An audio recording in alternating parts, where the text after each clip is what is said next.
My name is Ilan Zemmer. I'm a high-altitude mountain guide with Gracalis Expeditions. In the following video, I hope to help you with the daunting task of breaking down all the gear you're going to need for Aconcagua. One thing to keep in mind as you watch this video is that Aconcagua has a wide temperature range. We have temperatures in the 30 degrees Celsius in the approach and up to minus 30 degrees Celsius on summit day.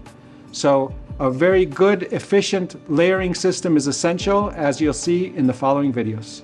In this section, we're going to talk about the upper body layers we're going to use throughout the expedition. Here I have most of the layers I would use in the approach. The approach is often hot and dusty, so I make sure to have several layers of short sleeve shirts. I personally really like cotton, so I bring a couple layers of cotton shirts with me, but I make sure to also bring a synthetic shirt to change when I get to camp, or if the day is cold and after the rest break before coming back down on a acclimatization hike, I can change into the synthetic t-shirt. For the evenings or colder days, I bring this mid-layer fleece with me. I pretty much live in this the rest of the expedition. It has a hood, which is essential, and a very good chest pocket. Next, I have an insulated vest. This is not in our kit list, but it's a personal favorite of mine. I end up using pretty much these 4 layers for most of the trip until base camp. The last layer I have here is the hard shell. Usually I keep this at the bottom of my backpack and only use it on the offhand chance that there's rain, which is very rare on Aconcagua, or snow in the approach, or if it's an especially windy day. And lastly, on the approach, I have a warmer insulated layer for the evenings if they get cold. Next, once we get to base camp, I add a soft shell jacket, and this is pretty much everything I use all the way up to Camp 3, which is Camp Cholera. Again, picking and choosing layers according to the forecast of that day and the altitude that we're going to reach. Usually the guides will let you know what the day is going to look like, and you can prepare accordingly. The last addition to my layering system on summit day is a heavy-duty down jacket.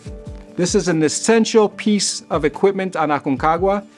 Please don't skimp on this jacket. It has to be warm, high-quality down, 800 fill or more. It has to have a hood, and if possible, it should have inner pockets that you can use to keep your water bottle warm, your suntan lotion so that it doesn't freeze, and any snacks you bring, which also freeze and are pretty much impossible to eat if you don't have them with you inside of your jacket. In this section, we're going to talk about the layers we're going to use for our legs. On the approach, I like to bring a pair of shorts for the super hot days and a pair of lightweight, fast-drying trekking pants. In case the weather is cold on the approach, and also for the evenings, I have a base layer, and that's pretty much all I use on the approach. When I get to base camp, depending on the weather, I'll either continue to use my lightweight trekking pants for the days that we do the carries, or change into my soft shell pants. These I will then continue to use all the way up to Camp 3, sometimes adding the base layer underneath if I need to, especially in the evenings. The summit day is a world apart. On that day, I have a completely different system. I use the base layer. On top of that, I put on these insulated pants that are lightweight but super warm. Then I cover these insulated pants with hard shell pants to protect me from wind and any chance of snow. It's essential that these hard shell pants are big enough to fit these other layers underneath. Having warm legs is essential for also keeping our feet warm. One of the most common reasons people go down on summit day is from cold feet. With these 6 layers, I can adjust my layering system for everything from the approach all the way to summit day. And now we're going to look at footwear for our expedition. First and foremost, some Crocs or sandals that we're going to use from the first day on in camps, and sometimes there are some years where we have to cross rivers on the approach, and we can use these to do that. Next, on the approach, I personally like to use trail running shoes. I find them lighter and more comfortable, but some people find that because terrain is rocky, they're uncomfortable and they prefer to use the hiking boots from the start. This is totally personal and up to each person. Trekking boots tend to give people more a sense of having their ankles protected, while trail running shoes, again, are softer and much lighter on the way in. I'll start using my trekking boots from base camp up, especially for the carry days. From base camp, when we start moving up to the higher camps, I use my double boots. These are called double plastic boots exactly because they have a separate liner that comes out. Please don't mistake these plastic boots for single wall plastic boots that don't include these liners. We require them for all of our trips. In addition to your boots, you want to bring crampons, semi-automatic or automatic crampons that you've adjusted beforehand and that you know fit your boots. In terms of socks, I'm going to start the approach with lightweight socks. This is really important to avoid getting blisters the first days of our hike. And I'll change into mid-weight socks once I start going up to the high camps. On summit day, I have a pair of heavyweight socks that I keep clean and dry, only to be used on that day. This is really important to make sure that these socks work optimally for you on that day. All right, headgear. Headgear for Aconcagua is not very different than any other mountain you've probably been to. You need sun protection during the day, a warm hat for the evenings and for cold weather, and maybe the one piece of equipment that I would say is specific to Aconcagua or is essential for Aconcagua are the buffs because of the dry air and the dust. And also for protecting your neck on the long walks on the approach. The helmet, we don't use often on Aconcagua, but there are certain sections on the approach and then the acclimatization days that we may use it, especially on the upper part of the mountain.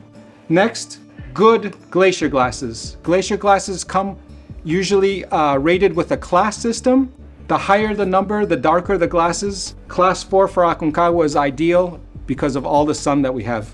Next, goggles, in part as a backup system for eye protection, and also if there's snow and wind on summit day, they're very good to have. Hard cases for both of these take up a bunch of space, but it's very nice to have so that the goggles and the glasses are well protected in your backpacks. And lastly is the headlamp. For most of the expedition, you'll be using it in the evenings in your tent, but on summit day, you're gonna wear it for many hours. So a strong headlamp is recommendable. 300 lumens or more would work well on Aconcagua. And now to finish with the clothing, we're gonna look at gloves. First of all, we have liner gloves and some fleece gloves. These are windstopper in addition. This combination is great for the approach and also for some of the first camps when we move up.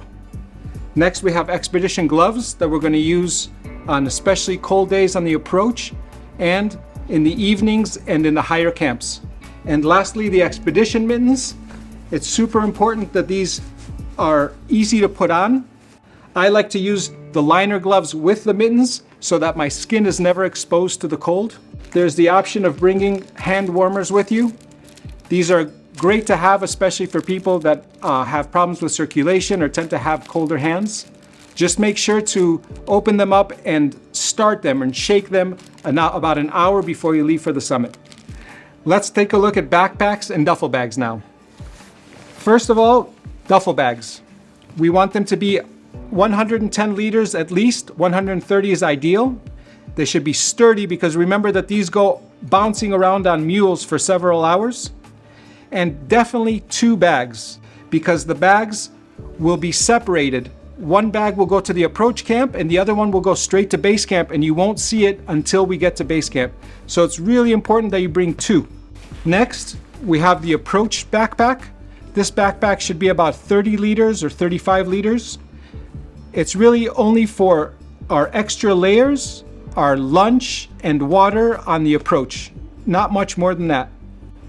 And then lastly, we have the expedition backpack that's going to go in the duffel bag that goes to base camp. And then we'll start using it when we do our carries and when we move to the higher camps.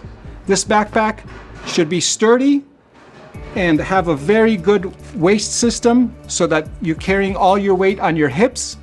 The backpack will be about 16 to 18 kilos. So again, a good quality backpack is essential. Next, let's look at our sleeping gear. Basically, it's just 3 items that we're going to use together. First, a foam mat, mainly to protect our inflatable mat from being punctured by the thorns that we're going to find in the approach camps and the sharp rocks in the higher camps. But this is also an extra layer of insulation from the cold ground and from the snow.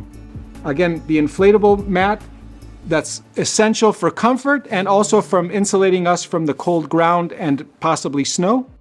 And then lastly, we have our sleeping bag. This should ideally be made out of down, basically because down is lighter and packs smaller, but synthetic packs are fine. The sleeping bag should be rated to at least minus 19 degrees Celsius, which is about 0 degrees Fahrenheit. Last but not least, a few essential items that we haven't gotten to yet. Our hydration system. A lot of people like to use Camelbacks, especially on the approach, because they feel that they drink a little bit more. The only thing I would add is that this should stay in base camp. Higher than base camp, Camelbacks are useless. They freeze. If they were to rupture, they would be a disaster. So for the approach, they're great, but leave them behind once you get to base camp. From base camp up, 1 or 2 water bottles with insulation is super important. At night, the water freezes in the high camps and on summit day as well, so we want the water bottle to be protected.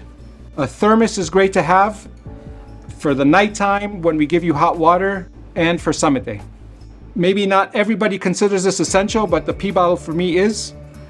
After your first night in the high camps, I think you'll realize what I'm talking about. Adjustable trekking poles, the lighter the better. Suntan lotion, we can't forget this. The sun is super strong in Aconcagua, and if it could be 50 SPF, that's ideal.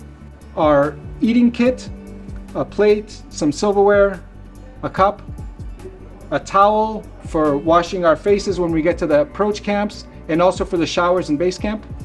And lastly, a power bank. It's not required, but highly recommended. All right, so you've made it through the whole video. Congratulations. I hope it was useful for you. And now you're ready to pack your bags and come visit us in Argentina.